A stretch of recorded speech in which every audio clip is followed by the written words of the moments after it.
Welcome, bienvenidos, benvindu, to the Soccermetrics Copa Libertadores show, part of the SDH network. The only English-language show devoted to South America's premier club competition. I'm your host, Howard Hamilton, the founder of Soccermetrics. It's time for the fifth week of the Libertadores group phase. This is the week where the majority of berths into the round 16 will be confirmed. We already know two of them, Independiente Rivadavia and Corinthians. Who will be the others? In this episode, I'll run through the 16 matches that make up Matchday 5. Now let's get into it. Matchday 5 features encounters between the top two seeds, as well as matches involving the bottom two seeds facing each other. It's also the last home match for the number 3 seed. So let's start with the 3 featured matches for this match day. We start in Group A with Flamengo hosting Estudiantes de La Plata, first versus second place in the group. And this is a match in which Flamengo will clinch a top 2 place if they're given the points from that previous match day versus Independiente Medellin. Flamengo and Estudiantes have met a lot in South American competition, but mostly in the old Supercopa Sudamericana. That was CONMEBOL's competition in the 1980s and 1990s, featuring previous winners of the Copa Libertadores. These two teams met 8 times between 1988 and 1994. In the Libertadores proper, they've only met one previous time until this season, the quarterfinal tie last year.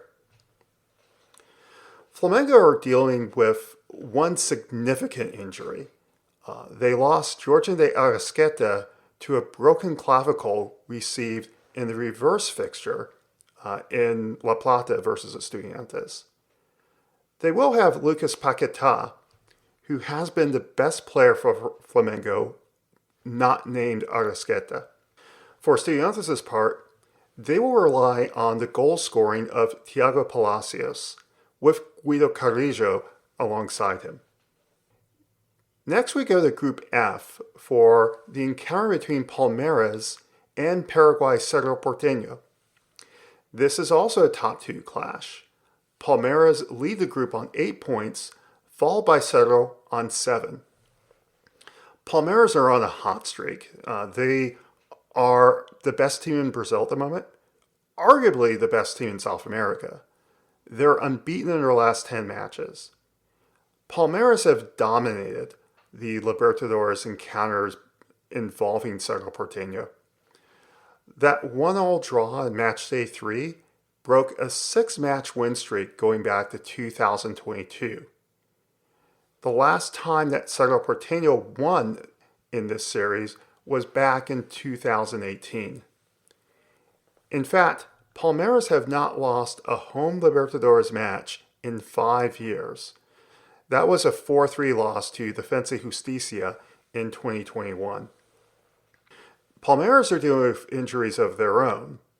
Ramon Sosa went down in their most recent league match, and Felipe Anderson also was injured in that match versus Cruzeiro as well. They'll rely on the form of Murillo and Jose Lopez up front. For Cerro Porteño, their key players are Juan Iturbe and Cecilio Dominguez in the middle. Lastly, we turn to Group G for another top of the 2 encounter between Liga de Quito and Lanús. This is a matchup of 2 teams that have struggled to score in Copa Libertadores play. Lanús having scored just 2 times, Liga scoring 3 times. That said, Liga haven't lost at home in a couple of seasons in Libertadores play. And over all CONMEBOL competitions, Liga have only beaten Lanús once.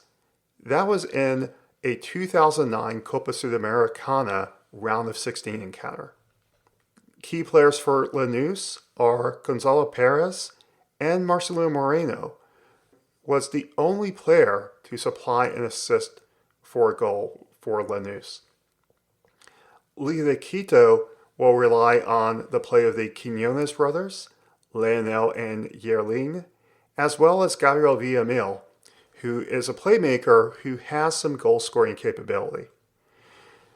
This match will come down to which team can reduce their errors. Both teams have conceded at least one penalty in Libertadores play. Lanús produced an error that directly resulted in allowing a goal of their own. So those are the three featured matches in this week's Libertadores encounters.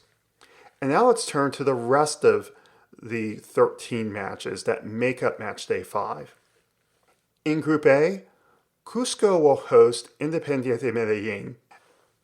Independiente Medellin will not be traveling with their away fans as a result of CONMEBOL's rulings against them. This is a match that Cusco have to win. A draw eliminates them on head-to-head tiebreaker against Independiente Medellin. El Dim will be in second place if they achieve a win and Estudiantes loses their match. Group B sees a bottom two encounter between Nacional and Universitario. Nacional need at least a 2-0 win to keep their hopes alive. A win for Universitario confirmed South American football for the rest of the year. Coquimbo Unido and Deportes Tolima meet in a winner-take-all scenario. This is a match in which placing could come down to head-to-head results. And keep in mind that Tolima won the reverse fixture between these two teams 3-0. In Group C, Fluminense hosts Bolivar in a match that I am sure that Fluminense was not expecting to be so critical to their Libertadores future. A 2-0 win for the home side could produce a stalemate in all of the other tiebreakers. That's assuming that neither team picked up a yellow or red card in this match. Fluminense and Bolivar are currently equal on number of yellow cards and number of red cards. So that 2-0 win, assuming that both teams pick up the same amount of yellow cards and red cards, could result in a situation where you need a draw by lots to decide on placings. Bolivar, for their part, need a win to clinch a top two place. The other match sees Deportivo La Guaira hosting Independiente Rivadavia. Rivadavia are already in the knockout stage of the Libertadores, and they need just a point to win the group. La Guaira need a win to stay alive. In Group D, Boca Juniors host Cruzeiro in a critical match at the Bombonera.